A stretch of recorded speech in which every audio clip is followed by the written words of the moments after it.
Hello student, welcome to my new video. आज का video class 11th की स्टूडेंटों के लिए बहुत ही ज़्यादा इंपॉर्टेंट है, क्योंकि आज के इस वीडियो में हम पढ़ने वाले हैं क्लास 11th केमिस्ट्री का छठा चैप्टर जो है ऊष्मागतिकीय या ऊष्मागतिकीय प्रक्रम। इस चैप्टर का हम बहुत ही इंपॉर्टेंट टॉपिक पढ़ने वाले हैं जो है गिब्स मुक्त ऊर्जा। तो गिब्स मुक्त ऊर्जा क्या होता है, आज के इस वीडियो में इस टॉपिक पर डिटेल में हम एक्सप्लेन करेंगे और मैं आपको विश्वास दिलाता हूँ बहुत ही आसानी तरीके से आपको समझ में आएंगे। तो चलिए जी स्टार्ट करते हैं और समझने का प्रयास करते हैं। तो देखिए यहाँ पे हमने लिख दिया है गिब्स मुक्त ऊर्जा, ठीक है ना। इसको अब हम जान लेते हैं। देखिए पहले तो हम गिब्स मुक्त ऊर्जा पे पढ़ेंगे, उसके बाद एक और हम टॉपिक इसमें छोटा सा ऐड करेंगे जो है मानक मुक्त ऊर्जा परिवर्तन। ये दोनों क्या होते हैं पूरी तरीके से हम डिटेल में एक्सप्लेन करने वाले हैं। एक और बात मैं कहूँगा, यदि आप रट कर नहीं बल्कि समझ कर याद करना चाहते हैं तो वीडियो को अंत तक बने रहें, ठीक है ना, क्योंकि रटवाया नहीं जाएगा, यहाँ पे आपको समझा कर याद कराया जाएगा। देखिए सिंपल सी बात है, यहाँ पे आप समझिएगा, ठीक है ना। जो गिब्स मुक्त ऊर्जा है, ठीक है ना, तो सबसे पहली बात तो ये आता है कि गिब्स मुक्त ऊर्जा किसने दिया है, तो जे बिलार्ड गिब्स, ठीक है ना, याद रखेंगे जे बिलार्ड गिब्स। जे बिलार्ड गिब्स ने क्या दिया है, गिब्स मुक्त ऊर्जा दिया है। मतलब ये जो वैज्ञानिक थे वो कौन थे, जे बिलार्ड गिब्स नामक एक वैज्ञानिक थे जिन्होंने गिब्स मुक्त ऊर्जा के बारे में बताया है हमें। तो ये पहली बात आप याद रखेंगे, ठीक है ना। अब समझिए इसका परिभाषा क्या होता है, समझिएगा। यहाँ पे हमने लिखा है कि जो जे बिलार्ड गिब्स हैं इन्होंने हमें बताया कि स्थिर ताप, सबसे पहली बात स्थिर ताप व दाब पर किसी निकाय के प्रक्रम के दौरान ऊर्जा की वह उपलब्ध मात्रा जिसे उपयोगी या अधिकतम कार्य में बदला जा सके उसे हम गिब्स मुक्त ऊर्जा कहते हैं, ठीक है ना। यह हमारा परिभाषा है जी। नहीं समझ में आया ना, कोई दिक्कत नहीं है, समझेंगे जी। देखिए यहाँ पे एक दो तीन बातें कही गई हैं, मैं उसको नोट डाउन करते रहा हूं। सबसे पहली बात कहा गया कि स्थिर ताप व दाब पर, स्थिर ताप व दाब पर, ठीक है ना। मतलब हमें क्या पता चला कि ताप स्थिर होना चाहिए और दाब भी स्थिर होना चाहिए। तो स्थिर ताप और दाब पर किसी निकाय के प्रक्रम के दौरान, इसका मतलब समझे, किसी निकाय का मतलब क्या होता है। बहुत सारे स्टूडेंट तो यही नहीं जानते होंगे, बताइए उनको समझने में परेशानी तो होगी ही थोड़ी सी, बट मैं कोशिश करूंगा कि उनको भी दिक्कत ना हो। देखिए निकाय का सिंपल सा मतलब है कि सिस्टम, ठीक है ना। निकाय का मतलब क्या होता है, सिस्टम। जब ऊष्मागतिकी का लेक्चर 1 हमने कराया था ना, उसी में हमने बेसिक जब क्लियर किया था तो निकाय के बारे में हमने सब कुछ बताया था, ठीक है ना। जैसे एक मान लेते हैं ये एक बर्तन है, इस बर्तन में हमने पानी को रखा हुआ है, तो ये जो पानी है जो अंदर ये पानी है या कुछ भी हो तो ये निकाय ही है। क्या है, एक सिस्टम है, एक निकाय है, ठीक है, यही बात है। तो यह कह रहा है कि स्थिर ताप और दाब पर, मान लेते हैं इसका दाब वो क्या है, स्थिर है और ताप भी स्थिर हो, तो स्थिर ताप और दाब पर किसी निकाय के प्रक्रम के दौरान, प्रक्रम का मतलब होता है अभिक्रिया, तो किसी निकाय की अभिक्रिया के दौरान, ठीक है ना, दौरान ऊर्जा की वह उपलब्ध मात्रा जिसे हम उपयोगी या अधिकतम कार्यों में हम लाया जा सकता है उसे हम गिब्स मुक्त ऊर्जा कहते हैं। थोड़ा सा हम एग्जाम्पल से आपको समझाएंगे, आसानी से याद हो जाएगा। देखिए गिब्स मुक्त ऊर्जा का मतलब ये है कि मान लेते हैं सपोज डैट, ऐसे कि आप मार्केट गए हुए हैं। अब मार्केट जाएंगे तो जाहिर सी बात है आपके पास, मैं मान लेता हूं कि आपके पास है 540 रुपये। सपोज डैट ऐसे हमने मान लिया कि आप मार्केट गए और 540 रुपये आपके पास हैं, ठीक है।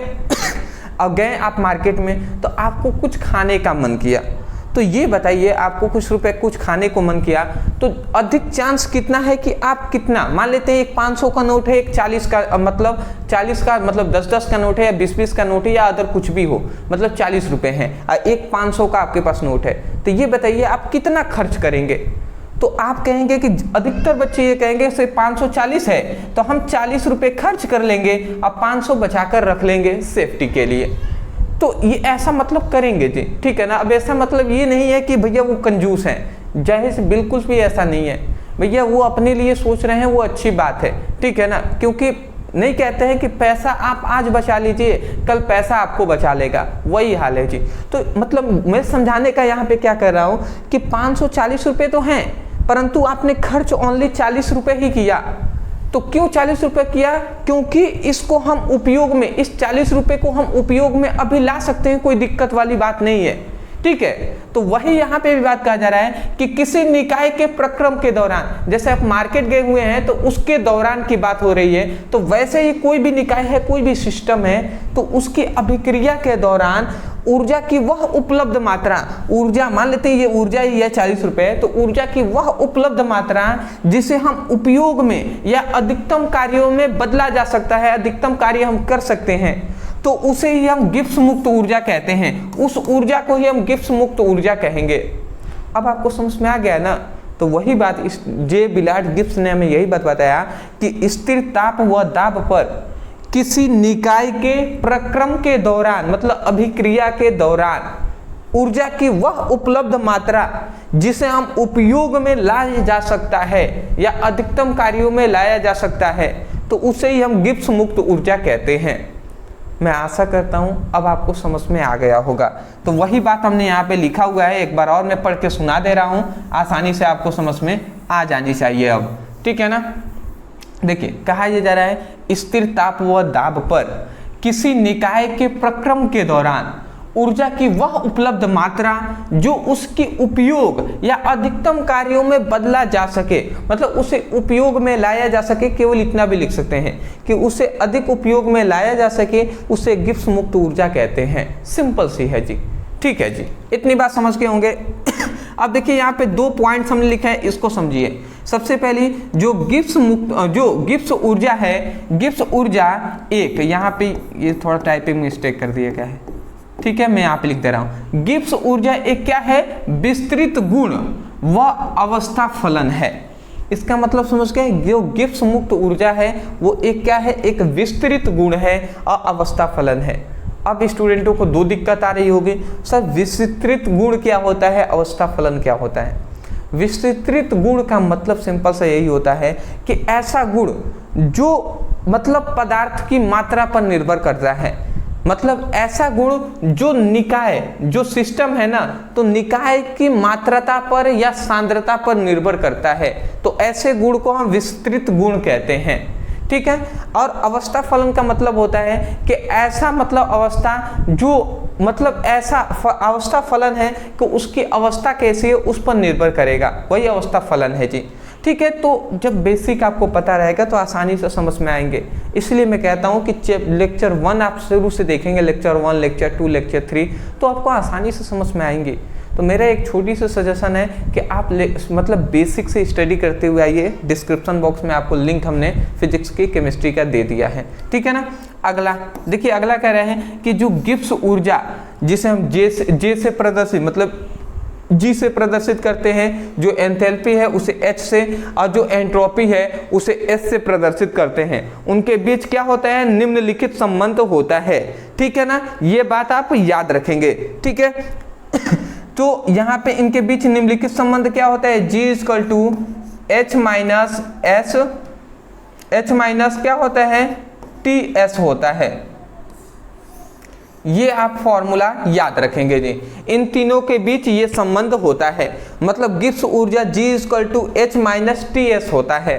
जहां पर क्या क्या है मैं आपको बता दे रहा हूं, ये G क्या है? गिब्स ऊर्जा है, H क्या है? एंथैल्पी है, T क्या है? समय है, और S क्या है? S है एंट्रोपी, ठीक है। तो इतनी बात मैं आशा करता हूं आपको समझ में आ गई होगी। या इसे ही हम चाहें तो ऐसे भी लिख सकते हैं, इससे कोई भी कंफ्यूजन नहीं होनी चाहिए, क्योंकि बहुत सारे बुकों में इस प्रकार दिया गया है कि del G equal to del H minus T del S, ठीक है।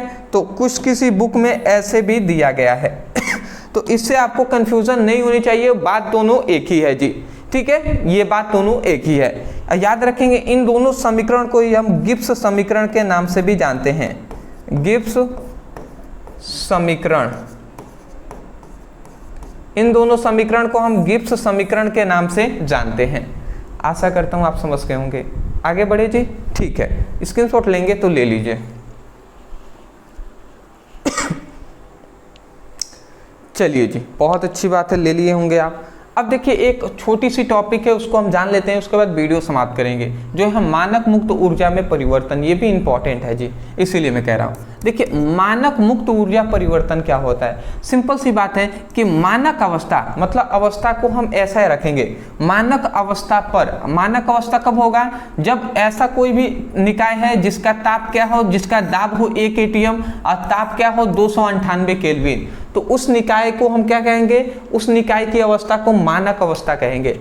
तो मानक अवस्था में अभिकारक के उत्पाद में परिवर्तन होने पर मुक्त ऊर्जा में जितना परिवर्तन होता है उसे मानक मुक्त ऊर्जा परिवर्तन कहते हैं। मतलब सिंपल सी बात है कि A plus B equal to C plus D हो रहा है, ठीक है। तो इधर वाले को हम जानते हैं अभिकारक है, इधर वाले को हम उत्पाद जानते हैं, उत्पाद कहते हैं।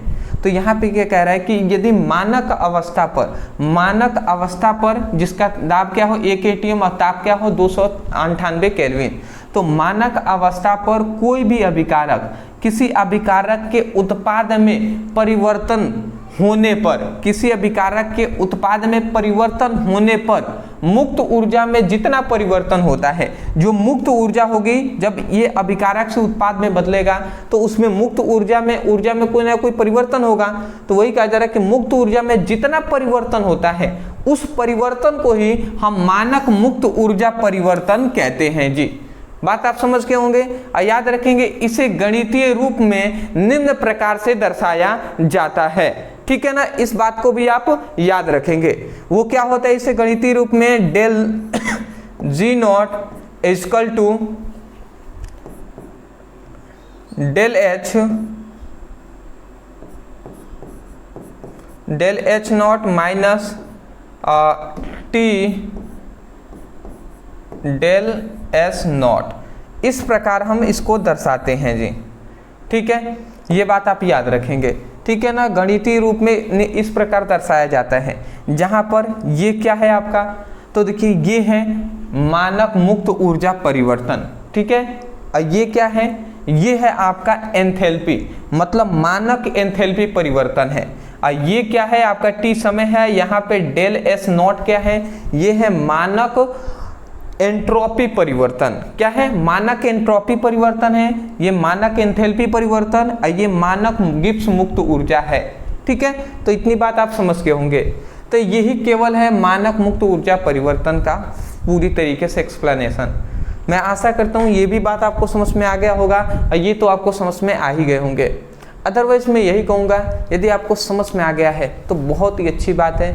और मैं कहूँगा जिन विद्यार्थियों को थोड़ी सी कठिनाई होगी उनसे लिए मैं यही कहूँगा कि देखिए सबसे इम्पॉर्टेंट है ना, बेसिक टू हाई स्टडी करेंगे तो पीछे की सभी कंसेप्ट क्लियर रहेंगे, तो आपको आगे की टॉपिक समझने में कोई भी परेशानी नहीं होगी।